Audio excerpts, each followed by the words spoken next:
안녕하세요. 예, 어제 그 서울 쪽에 말씀을 전하러 갔다가 차를 세우기가 확실히 서울은 어렵더라고요. 그래서 차를 제대로 못 세워서 좀 멀리 이렇게 차를 세우게 됐었는데 그 하루 종일 있었다고 주차비가 5만 원이 나오더라고요. 물론 이제 그분들이 이제 내주시긴 하셨는데 너무 놀랐어요. 상당히 많이 나오더라고요. 근데 그거보다 이제 더 놀랐던 건 뭐냐면 왔다 갔다 하면서 다니는 사람들을 본 거예요. 제 성남에서 보지 못했던 많은 분들을 이렇게 봤습니다. 그러니까 그 성남에서 이제 성도님들이나 길거리 다니실 때 보시는 분들하고 거기에 길거리 다니시는 분들의 복장은 완전 차이가 나더라고요. 그러니까 제가 말씀드리는 이제 복장이 그냥 뭐 큐티난다 예쁘다 뭐 이런 게 아니고 독특하고 특별한 이런 어떤 모습들이 제가 가끔 TV에서나 볼 수 있었던 그런 모습들을 길거리 다니면서 이렇게 계속 봤었어요. 그러면서 느끼는 게 뭐냐면 저 사람들은 저렇게 입으면 남들이 이상하게 보지 않을까? 라는 생각을 처음에 가졌었는데 그 다음에는 그런 생각이 없어졌던 게 모든 사람이 그러고 있더라고요. 거기에서는. 그러니까 그들에게는 그것이 문제가 되지 않는 거였어요. 아마 그런 분이 교회에 들어오셨다. 교회는 이제 그런 분이 없었으니까 그런 분이 교회에 들어오셨다. 그러면 조금 이상하게 느낄 부분들이 없지 않아 있었겠죠. 좋은 면으로 생각한다 그러면 좋은 면은 다른 사람들에 대해서 굳이 그렇게 신경을 쓰지 않는다는 거예요. 내가 옷을 어떻게 입던, 내가 어떤 복장을 어떻게 하던 그것에 대해서 다른 사람이 나를 어떻게 평가할까 이런 부분에 대해서 많은 생각을 안 가질 수도 있고요. 또 한편으로는 본인 스스로가 잘 입고 있다라고 생각하기 때문에 문제가 없을 수도 있는 뭐 두 가지의 문제가 있겠죠. 근데 긍정적으로 봤었을 때는 그냥 남에 대한 신경을 좀 덜 쓰는 것 이런 부분에 있어서는 전 좋은 부분도 있다라고 생각이 됩니다. 저희가 살아가면서 저희 사람들과의 너무 많은 비교 속에서 인생을 살아가요. 다른 사람이 나를 어떻게 볼까? 다른 사람은 나를 어떻게 생각할까? 나의 이런 모습을 통해서 다른 사람들은 나를 또 이상하게 보는 것은 아닐까? 아니면 나를 조금 무시하는 건 아닐까? 그렇기 때문에 그의 어떤 눈빛이나 몸짓이나 말투 그 하나하나에 신경을 쓰게 되고 그 하나하나로 상처를 받는 모습들이 저희들 안에서 많이 발생하게 되죠.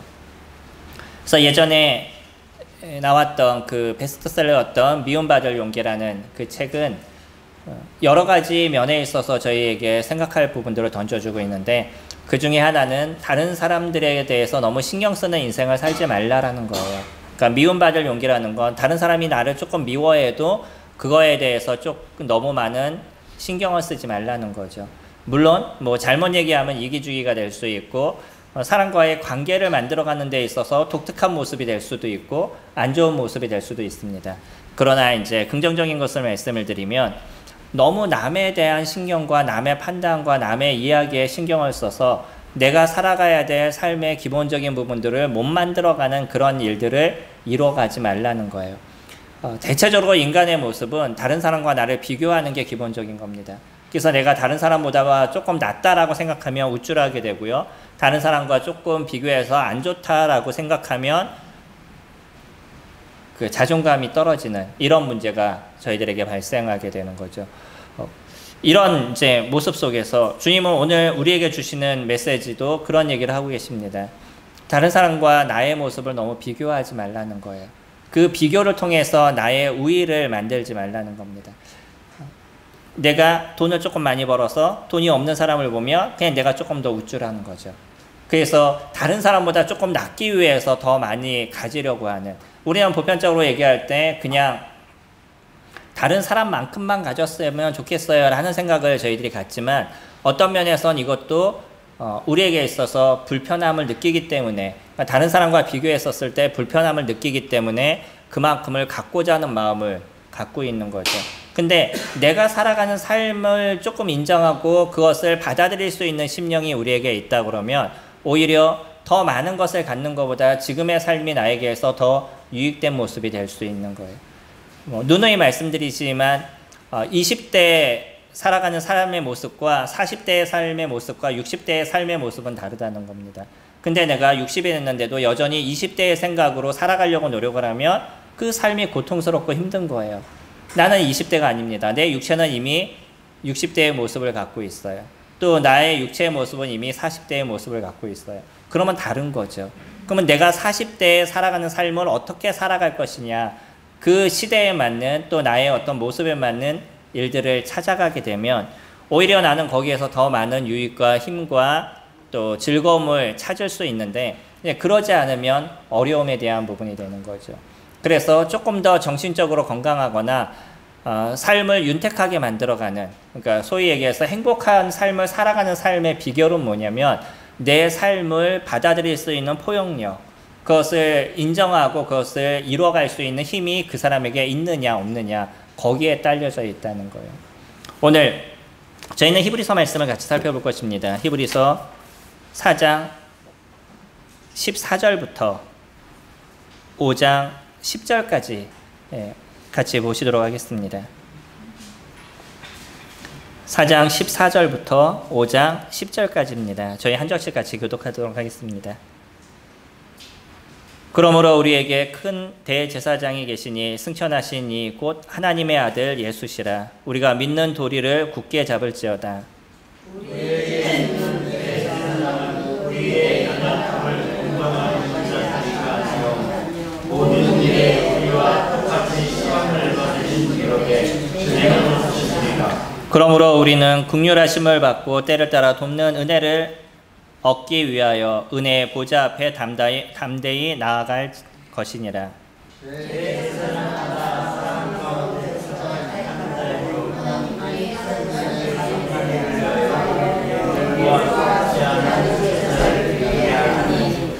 그가 무식하고 미혹된 자를 능히 용납할 수 있는 것은 자기도 연약에 휩싸여 있음이라.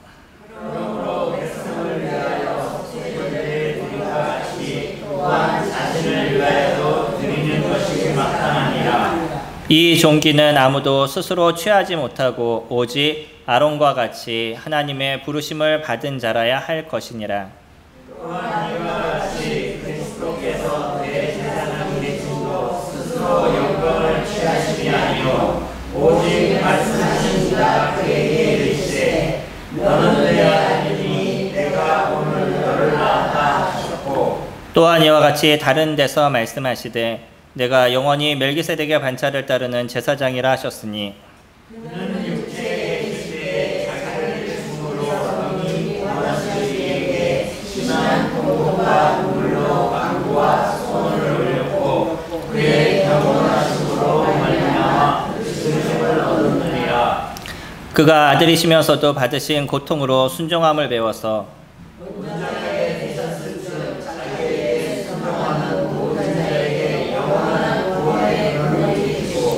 하나님께 멜기세덱의 반차를 따른 대제사장이라 칭하심을 받으셨느니라. 물론 오늘의 얘기도요, 비교에 대한 얘기를 하고 있습니다. 대제사장과 예수 그리스도, 그분을 비교하고 있는 거죠. 왜 이스라엘 사람들은 자꾸 자기네가 갖고 있는 것이 더 나은 것처럼 예수 그리스도보다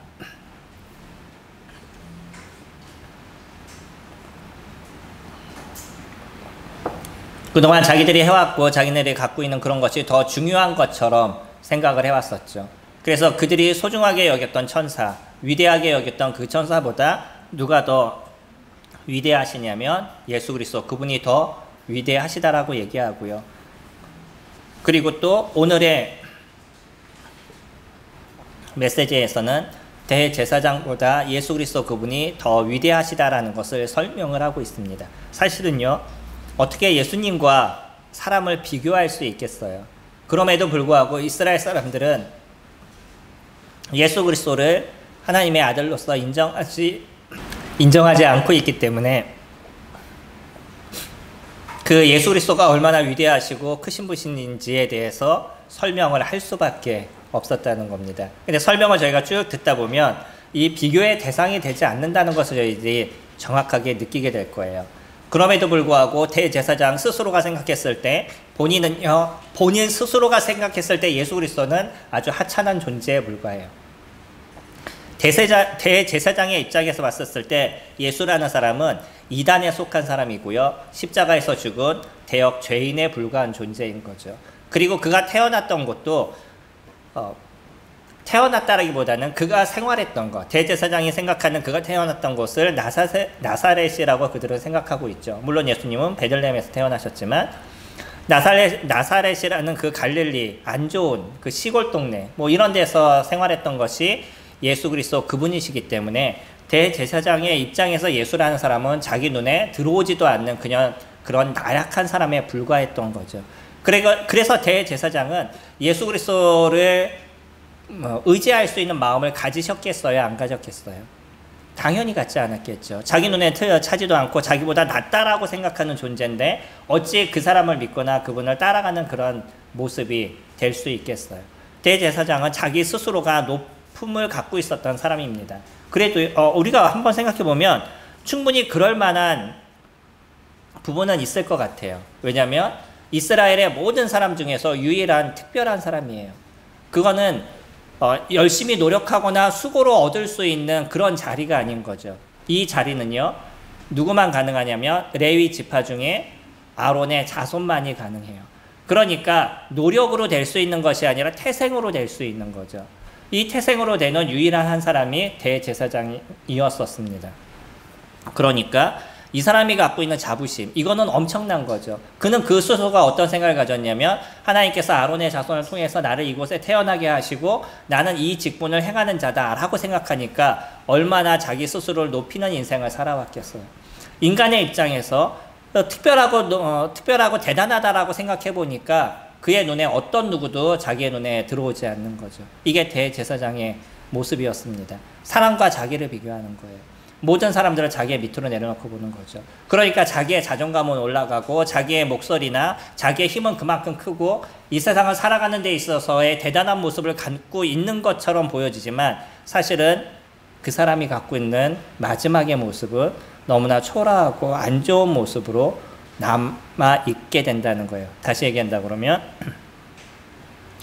이 땅에선 그렇게 대단한 사람처럼 생활했지만 결국은 지옥의 형벌을 받을 수밖에 없는 자로 남아있는 거죠.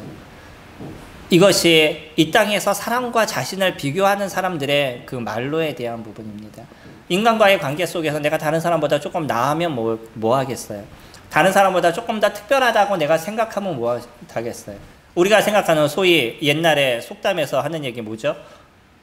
도토리 키재기라고 얘기하는, 다 똑같은데 대단한 것처럼 생각하는 그런 모습을 갖고 있는 게 인간과 인간 사이의 비교에 대한 부분인 겁니다.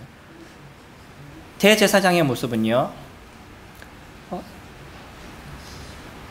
우리 2절에 보시면, 1절에 보시면, 그러면 그는 사람 가운데서 택한 자라고 얘기하고 있어요. 그 한계가 있다는 거죠. 사람 속에서 택한 겁니다. 근데 예수 그리스도는 뭐라고 얘기하시죠? 5절에 보시면 5절 중간쯤에 보시면 너는 내 아들이라 내가 오늘 너를 낳았다라고 얘기하시죠. 하나님께서 예수 그리스도를 표현하실 때 인간적인 입장에서 얘기할 때 낳았다라는 표현을 쓰신 거지 낳으신 거는 아닌 거죠. 근데 인간의 입장에서 설명을 하게 됐었을 때 그때 그것을 낳았다라는 표현을 사용하고 있습니다. 예수 그리스도는 하나님을 통해서 하나님의 아들이라고 저희들이 불려지고 있어요. 그는 신이시고 그분은 하나님이십니다. 그런 그 하나님과 누구를 비교할 수 있겠어요? 대제사장인 그 사람이 아무리 대단한 사람이라 할지라도 하나님과의 비교는 불가한 거죠. 두 번째, 대제사장을 얘기할 때 뭐라고 얘기하냐면 1절에 하나님께 속한 일에 사람을 위하여 예물과 속지 않은 제사를 드리게 하나니 그가 무식하고 미혹된 자를 능히 용납할 수 있는 것은 자기도 연약에 휩싸여 있음이라 라고 얘기하죠. 인간이기 때문에 그는 연약한 존재라는 거예요.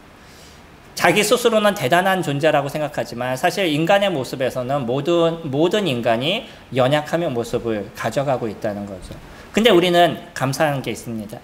만약에 대제사장이 자기 스스로 자기의 모습이 연약함의 모습을 인정할 수 있었다 그러면 오히려 그는 더 큰 것을 얻을 수 있는 힘이 그에게 있었을 겁니다.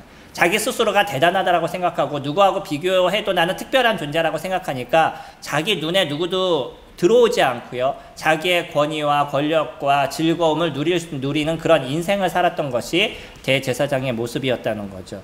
이 땅을 살아가는 사람들의 모습들도 그렇습니다. 자기가 갖고 있는 것에 만족하고 자기가 갖고 있는 것을 대단하게 생각하고 자기가 갖고 있는 그것만 갖고 인생을 살아가도 충분히 행복하고 즐겁게 살아간다라고 생각하는 사람들은 누구를 볼 수 없냐면 예수 그리스도를 볼 수 없다는 거예요. 자기의 만족 속에서 인생을 살아가기 때문인 거죠. 그러나 자기가 갖고 있는 것이 얼마나 연약하고 보잘것없는 것이라는 것을 인정하는 사람은 그때 비로소 누구를 보게 되냐면 누군가 나를 도울 자, 그런 사람들의 눈을 돌리게 된다는 거죠. 대제사장은요, 그의 권위에 빠져서 그의 인생을 살았습니다. 그러나 오히려 이스라엘 사람들 중에 세리라든지 때로는 창기라든지 이런 연약한 모습을 갖고 있는 사람은 자기의 연약함을 인정하는 거예요. 자기가 갖고 있는 죄성을 그가 인정하고 자기의 모습을 인정하다 보니까 누구를 찾게 되냐면 자기의 삶을 새롭게 하실 그 하나님의 은혜, 다시 얘기하면 예수 그리스도 그분이 자신을 새롭게 해주실 그분이라는 것을 그들이 인정하고 예수께 나아갈 수 있는 그들의 마음의 모습이 되어져 갔다는 거죠. 지금을 살아가는 사람들의 모습 속에서도 그렇습니다. 성도님들은 어떻게 생각하셔요? 나를 특별하게 생각하셔요? 연약하게 생각하셔요? 예, 둘 다 같이 있겠죠. 물론 둘 다 같이 있을 겁니다. 그 중에 제일 중요한 게 뭐냐면 나는 연약한 존재임을 인정했기 때문에 주님 앞에 나올 수 있는 마음이 되셨다는 거예요. 내가 연약하지 않으면, 내가 부족함을 느끼지 않으면 주님 앞에 나오시겠어요? 저는 언제나 느끼지만 저희 집이 옛날에 아버지께서 다른 일을 안 하셨으면, 안 좋은 일을 안 하셨으면 지금 우리가 살아갈 때 엄청난 부자로서 저희가 살아갈 수 있었을 거예요. 감히 상상할 수 없는 몇백억까지 올라갈 수 있는 모습들도 될 수 있었을 겁니다. 이번에 어떤 분이 그러더라고요. 제가 알고 저희 아들의 지인인데, 아는 친구인데 서울에 집이 있었는데 어느 날 갑자기 이걸 갖다 좀 처분하고 주식을 사고 싶은 마음이 들더래요. 그래가지고서는 그걸 처분하고 지금 한창 이제 떴다 좀 떨어진 주식이 있는데 그거를 샀어요. 그거 엄청나게 올랐거든요. 갑자기 100억대 이상의 부자가 됐어요. 한순간입니다. 근데 그런 돈을 갖고 하나님을 찾을까요? 전 그럴 것 같지 않습니다. 여전히 나는 그것을 쓰고 놀고 즐기는데 저의 인생을 투자할 것이지, 나의 부족함을 제가 갖고 있지 않았다 그러면 하나님을 찾을 만한 마음이 나에게 없었을 겁니다. 전 여전히 지금의 삶에 만족을 합니다. 여전히 예수 그리스도를 믿을 수 있는 은혜가 나에게 있고 하나님을 찾을 수 있고 지금도 내가 연약하기 때문에 여전히 하나님을 볼 수 있는 마음이 저에게 있다는 것에 대해서 저는 그건 충분히 주님 앞에 감사한 마음을 갖고 있는 거죠. 우리는 연약한 존재예요. 그 연약함을 인정했기 때문에 하나님께 나올 수 있는 마음을 저희들이 갖게 되었던 거죠. 그래서 그 연약함 속에서 하나님을 의지하는 모습을 저희는 매일의 삶에서 가져가고 있는 거예요. 그래서 저희들의 눈은 어디에 고정되어 있냐면 예수 그리스도 그분에게 고정되어 있습니다. 그분에게 은혜를 구하고 그분에게 도움을 구하는 그런 삶을 저에게 살아가는 거지, 나와 다른 사람을 비교해서 내가 조금 더 나으니, 내가 조금 더 못하니, 나는 조금 더 즐거우니, 저 사람이 조금 더 즐거우니, 이와 같은 생각들을 저희들이 갖지 않는다는 거예요. 이것이 우리가 연약하기 때문에 완전하신 예수 그리스도를 바라볼 수 있는 그런 저희들의 모습인 거죠. 대제사장은요, 자기가 사람 가운데서 택한 존재라는 것을 자꾸 잊고 있었어요. 두 번째, 그는 연약한 존재였습니다. 그래서 자기도 연약하기 때문에 다른 사람들도 받아들일 수 있는 부분이 그에게 있었지만 그럼에도 불구하고 대제사장은 그것을 생각하지 않았다는 거죠. 그의 모습을 보면 3절에 그러므로 백성을 위하여 속죄제를 드린 것 같이 또한 자신을 위하여도 드리는 것이 마땅하다. 그는 연약했습니다. 죄 가운데 있는 존재였었어요. 그래서 대제사장의 입장에서 이스라엘 사람들을 대신해서 그 제물을 드리고 갖고 하나님께 제사를 드리는 그런 일을 했던 것이 대제사장의 모습인 거죠. 제사장의 역할과 선지자의 역할의 차이를 말씀을 드렸죠. 어떻게 되죠? 제사장은 백성을 대신해서 하나님께 제물을 드리는 사람이 제사장인 거고요. 선지자는 하나님을 대신해서 백성에게 선포하는 자가 선지자라고 말씀을 드렸죠. 대제사장은요, 백성들을 대신해서 그 제물을 갖고 하나님께 예배를 드리는 그런 일들을 이뤄갔던 게 제사장의 모습이었어요. 근데 백성들의 죄만을 위해서 속죄제를 드리는 것이 아니라 누구의 죄를 위해서도 드려야 됐냐면 자기의 죄를 위해서도 드려야 됐다는 거예요. 다시 얘기하면 백성이나 자기나 죄 가운데 있다는 그 동일한 모습은 똑같았다는 거죠. 대제사장은 자기가 그 일을 하면서 내가 얼마나 죄인인지, 내가 얼마나 이 죄 가운데 있는 존재고 이 죄로 인해서 하나님께 갈 수 없는 존재인지에 대해서 매일마다 생각을 했어야 되는 거죠. 근데 오히려 그는 그러지 않았습니다. 나만 특별한 존재야 라는 생각을 가졌고요. 하나님의 존전에 나갈 수 있는 유일한 존재야 라고 대제사장은 생각을 했었어요. 하나님이 계시다라고 얘기하는 지성소, 언약궤가 있는 그 장소는 누구만 들어갈 수 있었냐면 이스라엘 사람 중, 세계의 모든 사람 중 오직 대제사장만 들어갈 수 있었습니다. 그것도 1년에 몇 번이요? 1년에 단 한 번만. 오히려 그곳을 들어가다 자기 죄에 대한 문제를 해결하지 않고 들어가면 들어가서 직사하는 문제들도 발생을 했었어요. 그러니까 특별하게 들어갈 수 있는 자이기도 하지만 특별하게 그곳에서 죽을 수 있는 부분들도 될 수 있었겠죠. 근데 사람들은요, 자기가 갖고 있는 좋은 것만 생각해요. 나는 남을 다른 사람과 비교했었을 때 나는 특별한 것을 갖고 있어 라는 것에 대해서만 더 많은 생각을 갖고 있는 거죠. 그러니까 대제사장은 너희들은 지성소 들어갈 수 있어? 난 지성소로 갈 수 있어. 하나님 나를 이렇게 선택하시고 하나님 나에게 이와 같은 일들을 이뤄가셨어. 난 이렇게 놀라운 자야 라는 그 자부심에서 인생을 살아왔다는 거예요. 그에게 있어서 하나님은 진짜 중요하지 않았습니다. 이 땅을 살아가는 데 있어서 특별함을 얻은 그 은혜, 그것만 그에게 있어서 중요하게 느껴지는 거죠. 우리가 살아가는 데 있어서도 그렇게 우리의 시선이 이 땅에 있고 사람과의 관계 속에서만 나의 눈이 있다 그러면 우리는 자꾸 그 사람과의 비교 속에서 나의 인생을 살아가게 되고 거기서 즐거울 수도 있고 거기서 아플 수도 있고 힘들 수도 있는 모습이 계속적으로 되어져 갈 수 있는 거죠. 잘 걸어 다닐 때는 남들에 비해서 능력이 부족하다고 힘들어했던 분이 이 사람이 교통사고를 당해서 병원에 입원하고 나니까 그때부터 뭐 때문에 힘들어하냐면 나는 예전에 걷던 것처럼 좀 걸었으면, 내가 이 병원에서 좀 나갈 수만 있으면, 다른 사람은 걷고 있는데 나는 왜 걷지 못할까? 끊임없이 자기의 삶의 만족을 느끼는 것이 아니라 그 삶의 모습에 있어서 고통과 어려움에 대한 부분만을 이야기하고 있는 거죠. 이게 인간의 모습입니다. 우리는 우리의 삶의 모습에서 하나님께서 주시는 은혜가 무엇인지를 찾아갈 수 있어야 되는 거죠. 그리고 그 은혜에 감사할 수 있는 부분들을 가져야 될 겁니다. 그것이 다른 사람과 나를 비교해서 만들어지는 것은 아니라는 거예요. 내가 혹시 병원에 있어도 그 병원에 있으면서 주시는 주님의 은혜가 무엇인지를 내가 기억한다 그러면 거기서 얻을 수 있는 기쁨을 우리는 취할 수 있지만 그러지 않으면 우리가 이곳에 있던 병원에 있던 어디에 있던 여전히 불편하고 힘들고 어려움에 대한 부분만을 가져갈 수밖에 없는 거죠. 대제사장은요, 자기도 여전히 그 죄에 대한 부분에 쌓여있는 그 연약한 존재라는 것을 인정하지 않았었어요. 그것을 만약에 인정했다 그러면 하나님께 나아갈 수 있는 진정한 힘이 그에게 있으셨겠죠. 예수 그리스도는 오히려 무엇을 하셨냐면 자신의 몸을 들여서 이 세상의 사람들의 죄에 대한 문제를 해결하셨습니다. 대제사장은 그 여전히 자기의 죄에 쌓여있는 연약함의 모습을 갖고 있었다 그러면 예수 그리스도는 온전하시고 완전하시고 하나님의 아들로서 죄가 없으신 모습을 갖고 있었던 게 예수님의 모습인 거죠. 그는요, 다른 사람을 위해서 십자가에서 죽으셨습니다. 자기 죄에 대한 문제로 십자가에서 죽으신 것이 아니라 세상의 모든 사람의 죄를 대신하기 위해서 그 십자가에서 친히 죽음을 선택하신 거죠. 이런 선택이 우리들의 생각에서는 사실은 이해가 되지 않는 선택에 대한 부분이에요. 어저께도 저희가 어린아이들에게 복음을 전하니까 이 아이들에게 그 초롱초롱한 눈빛 속에 교제를 했던 즐거운 시간들을 이렇게 보냈었는데 아이들한테 설명해 주는 것. 그러면서 그 아이에게도 동일한 얘기를 했던 건 뭐냐면 선생님은 이해가 되지 않아. 선생님은 예수님이 왜 십자가에서 죽으셨는지에 대해서 진짜 이해가 되지 않아. 나중에 주님의 나라에 가면 그것을 꼭 한번 물어보고 싶어.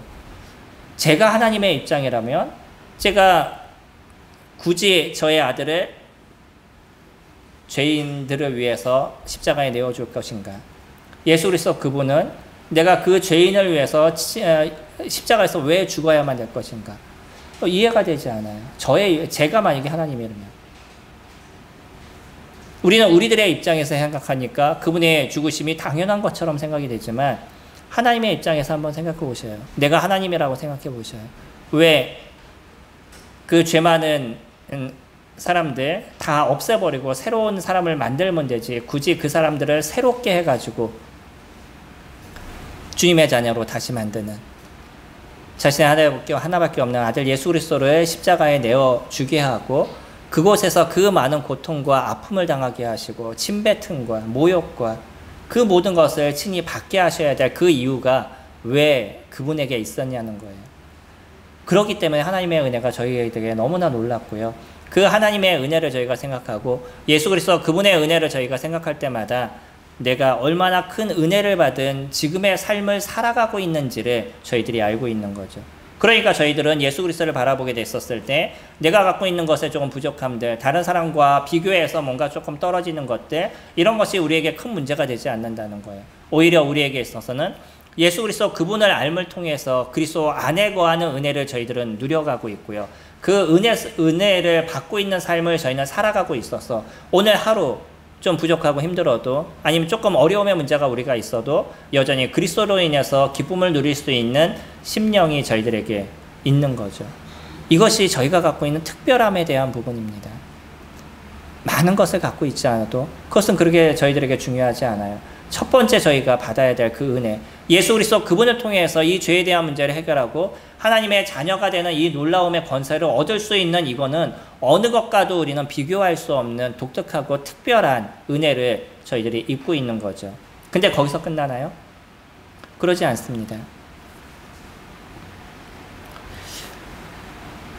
우리 4절 보시면 이 존재는 아무도 스스로 취하지 못하고 오직 아론과 같이 하나님의 부르심을 받은 자라야 한다라고 얘기하죠. 족보를 통해서만, 태생을 통해서만 가능한 것이 대제사장의 모습인 거예요.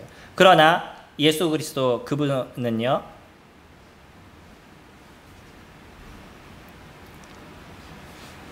(7절에) 보시면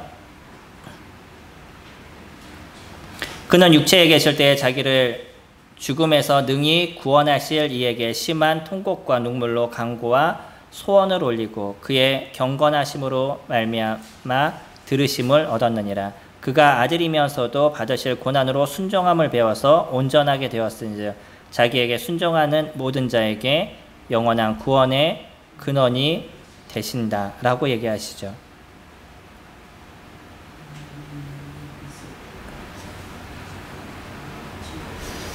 그분이 예수 그리스도 그분 스스로도요, 이 땅에 있을 때 그분 스스로가 연약함에 대한 것을 고백하신 분이신 거예요. 그는 완전한 인간의 모습으로 오셨습니다. 완전한 인간의 모습으로 있을 때 예수 그리스도 그분조차도 그 연약함을 고백하셨던 것이 예수님의 모습인 거예요. 그분이 눈물로써 기도하셨습니다. 이게 어디였죠? 겟세마네 동산에서 마지막 십자가에 나아가기 전에 그곳에서 많은 눈물과 통곡으로 주님 앞에 기도했던 것이, 하나님께 기도했던 것이 예수 그리스도 그분이셨던 거죠. 그리고 그 기도에 대해서 하나님께서 들으셨어요. 물론 예수님이 그 기도하실 때 내가 이 십자가에 나가지 않도록, 죽지 않도록 도와주세요 하는 기도는 아니셨을 겁니다. 그분이 들으시는 기도는 이 마지막 죽음에서 다시 그분을 부활하시게 하실 것, 다시 그분을 살리게 하실 그 주님의 그 능력과 주님의 그 손길을 의지할 수 있었던 모습이었던 거죠. 반대로 얘기하면요, 예수님이 스스로 부활하지 못하실 분인가요? 아니, 그러지 않으십니다. 예수님은 스스로 부활하실 분이에요. 그러나 완전한 인간의 모습을 갖고 있었을 때 그분도 스스로의 연약함을 인정하시고 누구를 의지하셨어요? 하나님을 의지하셨습니다. 그래서 하나님께서는 그 기도를 들으시고 십자가에서 죽으셨던 예수 그리스도 그분을 그곳에서 부활하게 하신 거죠.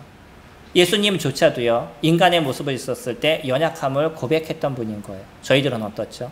세상에 어떤 사람이 자기가 특별하고 놀랍고 자기 혼자의 모습 속에 인생의 온전함을 살아갈 수 있다라고 누가 이야기할 수 있겠죠? 예수 그리스도는요, 스스로의 그 부족함을 무엇으로 채우셨냐면 하나님의 말씀에 대한 순종으로 채우셨습니다. 그분이 갖고 있었던 그 믿음, 하나님을 의지하는 그 의지는 무엇으로 드러나게 되냐면 하나님 말씀에 대한 순종으로 그것이 드러나게 되어져 있는 거죠. 우리들의 믿음은 순종이 함께 가게 되어 있습니다. 그것을 통해서 우리에게 주어지는 은혜의 모습들을 우리는 얻게 된다는 것이에요. 예수 그리스도도요, 하나님 말씀의 순종함을 통해서 하나님께서는 그를 세상의 모든 사람들 중에 특별한 존재로 세우셨죠. 하늘에 있는 자들과 땅에 있는 자들과 땅 아래에 있는 모든 자들로 그분 앞에 무릎을 꿇게 하신다라고 얘기하는 빌립보서 말씀처럼 하나님께서는 예수 그리스도를 죽음에서 부활하게 하셔서 완전한 승리를 이루시고 모든 자들이 그분 앞에 무릎을 꿇게 만드셨습니다.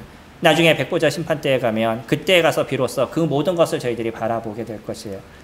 하다못해 죽었던 자들이 일어나서 예수 그리스도 그분 앞에 머리를 조아리는 모습을 저희들이 바라보게 될 겁니다. 무엇을 통해서요? 순종을 통해서. 예수 그리스도 그분은 순종을 통해서 진정한 하나님의 은혜를 입는 삶을 살아가게 되었다는 거예요. 지금 저희들에게도 주님께서 얘기하시는 것이 무엇일까요? 그거는요, 하나님의 말씀을 따르는, 하나님의 말씀을 받아들이는 순종을 저희들에게 원하시는 거예요. 예수 그리스도를 믿는 믿음이라는 그 자체도 결국은 예수님의 말씀에 대한 순종이 함께하게 되어져 있는 거죠. 요한복음 3장 36절은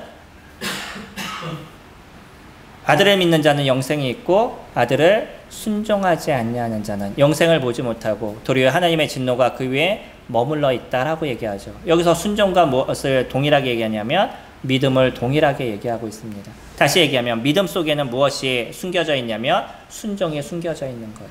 그래서 우리가 예수 그리스도의 말씀을 듣고 예수 그리스도 그분을 받아들이는 것, 이것이 첫 번째 순종에 대한 부분인 거죠. 그리고 우리는요, 그 믿음 속에서 그 말씀에 대해서 따라가는, 그 순종하는 삶을 자연스럽게 만들어가는 게 믿음이다라고 얘기하고 있는 거예요. 야고보서도 그런 얘기를 하고 있죠. 너희가 믿음이 있느냐? 나는 행위를 통해서 믿음을 드러내겠다라고 야고보는 얘기를 해요.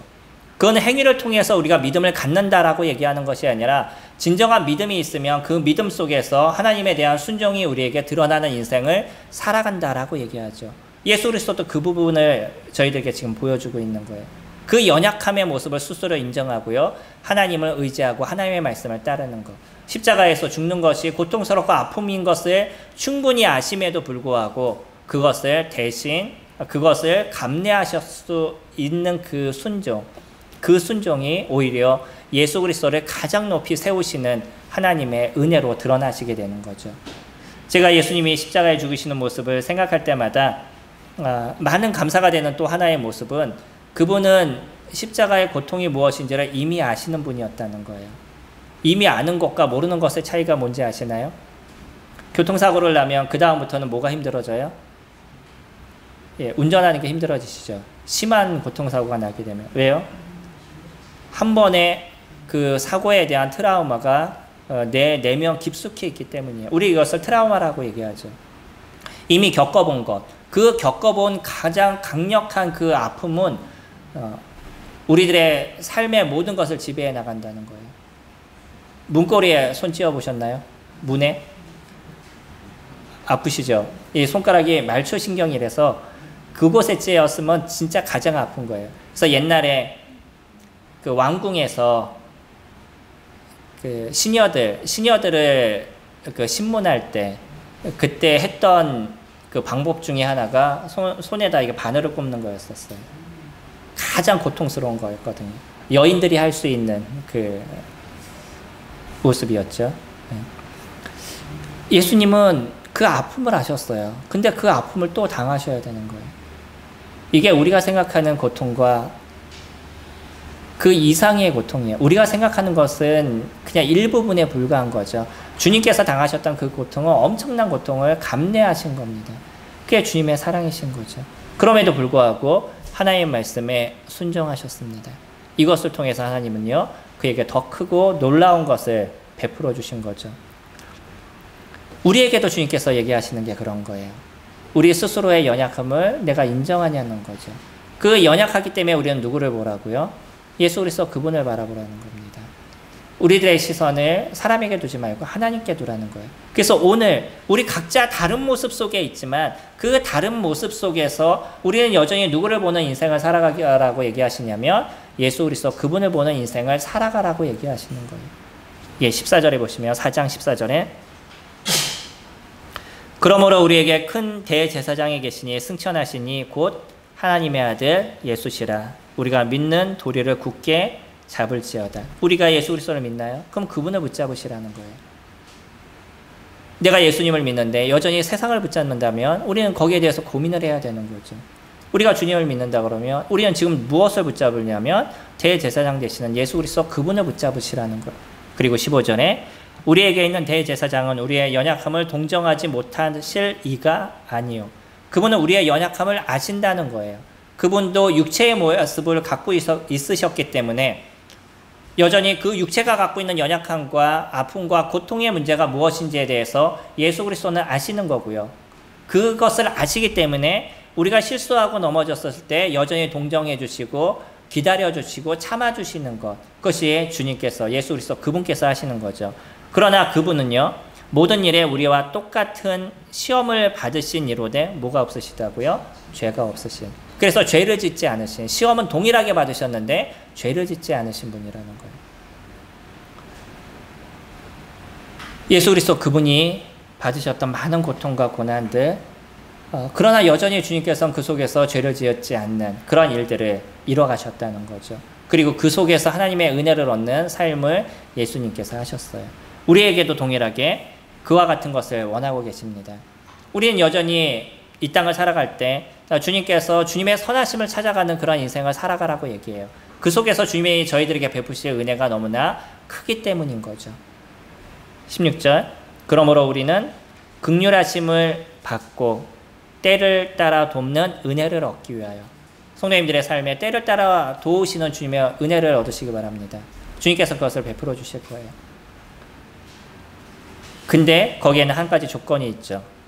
위하여 은혜의 보좌 앞에 담대히 나아갈지어다. 은혜의 보좌 앞에 나아가셔야 된다는 거예요. 예수 그리스도 그분 앞에 나가시는, 그 매일 그리스도 앞에 나가시는 그런 삶을 사셔야 된다는 거죠. 그때 주님께서 저희들에게 때를 따라 돕는 은혜를 베푸시게 될 거예요. 우리는 우리들의 삶에서 주님을 보는 인생을 살아갑니다. 사람이 나에게 무엇을 도와줄까? 사람이 나에게 어떤 힘을 줄까? 어떤 위로를 줄까? 그런 위로와 힘을 구하면 구할수록 점점 우리는 미궁에 빠져들어가고 고통에 빠져들어가는 것이 저희들의 모습이 될 것입니다. 물론 조금의 도움이 될 수 있고 성도들을 통해서 유익을 얻을 수 있는 부분도 충분히 있겠죠. 그러나 여전히 우리는 누구를 보는 인생을 살아가야 되냐면 예수 그리스도 그분을 보는 인생을 살아가셔야 되고, 그분이 우리에게 베푸실 그 은혜가 매일의 삶에서 일어나고 있다는 것을 저희들은 느끼고 알고 배우는 시간들이 되어야 되겠죠. 로마서에서는요, 이러한 하나님의 은혜를 얻는 데 있어서 한 가지 저희들에게 이야기를 하시는데, 순종에는 무엇이 필요하냐면 순종을 이루기 위해선 인내가 필요하다라고 얘기를 해요. 하나님의 말씀을 인정하고 기다릴 수 있는 것, 우리가 순종하고 나서 하나님께서 그것을 이뤄가시고 이끄실 그 시간의 기간들, 그것을 인내하지 못했기 때문에 우리는 기도하고 바로 들어주시지 않으면 하나님께서 아무것도 안 하시는 거야 라고 결단을 내리거나, 아니면 주님 앞에 순종했는데 여전히 우리의 삶에 무엇인가 이루어지지 않으면 여전히 되지 않는 거야 라는 생각을 갖는 게 연약한 우리들의 모습이지만, 주님은요, 이 말씀을 통해서 우리에게 얻어질 것들, 그것을 인내를 배우라고 얘기하십니다. 조금 참으시고요, 조금 기다리시는 것, 여전히 하나님께서 하실 것에 대해서 우리가 인정할 수 있는 것들, 그런 모습들을 저희들이 갖게 됐을 때 하나님께서 우리에게 어떤 것을 베푸시고 이끌어 가시는지 저희들이 그것을 보게 될 거예요. 시편 기자는 시편 62편 5절에서 그렇게 표현하시죠. 저희들이 잘 부르는 찬양, 잠잠히 그분을 바라보라 라고 얘기하죠. 조금의 어려움의 요동 속에서 좀 잠잠히 하나님을 바라보실 수 있는 그런 마음을 저희들에게 원하시고 계셔요. 내 영혼아 잠잠히 하나님을 바라볼지어다 라고 얘기하는, 자기가 자기에게 얘기를 하고 있죠. 그런 얘기 해보셨어요? 자신과의 대화를 좀 해보셨나요? 가끔 자신과의 대화를 좀 해보시기 바랍니다. 이거 중요한 거예요. 그러니까 자기 자신과의 대화를 통해서 자기 자신을 위로해 줄 수 있고 힘을 줄 수 있는 것도 필요하십니다. 그래 열심히 살았어, 수고했어 라고 나 자신을 좀 위로해 주세요. 그리고 조금 더, 그래 힘들었지만 조금 더 우리 기다려보자, 하나님의 은혜를 우리 한번 기다려보자 라고 얘기할 수 있는 그런 마음들. 그럼 주님께서 그 속에서 우리에게 위로하시는 말씀과 우리를 위로하시는 그분의 손길과 은혜를 저희들이 얻게 될 거고요. 내가 내 자신을 소중하게 여기지 않으면 어떤 사람도 나를 소중하게 여기지 않는 거예요. 내가 내 자신을 위로해 주지 않으면 어떤 사람도 나를 위로해 주지 않습니다. 우리 스스로를 위로해 주시고요. 실수한 것에 대해서는 함께 그래 우리 이 실수를 한번 잘 넘어가 보자. 이 실수에 대해서 우리가 고백하고 하나님께 기도하고 그리고 새 길을 한번 가보자 라고 용기를 붙돋아 줄 수 있는 것. 그래 너의 모습은 그런 거야. 거기에서 네가 뭐를 할 수 있겠어. 너는 아무것도 안 돼 라고 자꾸 나를 질책하고 힘들게 하지 마시고요. 그 사람을 좀 위로해 주세요. 그래 우리는 이런 존재야. 우리 연약해. 연약하니까 우리는 누구를 바라봐야 되냐면 예수님을 바라봐야 되는 거예요. 그래 예수님께 다시 한번 나가고 기도하고 우리가 새 길을 한번 가보자 라고 우리 스스로를 위로해 줄 수 있는 것. 그런 우리의 마음이 됐었을 때 하나님께서 우리에게 베푸시는 그런 놀라운 은혜, 다시 얘기하면 이것이 하나님의 보좌 앞에 나아가는 그런 저희들의 삶의 모습인 거죠. 그때 하나님이 저희들에게 때를 따라 돕는 은혜들을 베풀어 주실 겁니다. 저희들은 연약한 존재예요. 연약하기 때문에 저희가 하나님을 바라보고 있습니다. 이제 또 새롭게 시작되는 일주일의 삶들, 나의 연약함을 기억하시고 그런 하나님의 보좌 앞에 나가시는 저와 성도님들이 되시기를 소망합니다. 기도하겠습니다.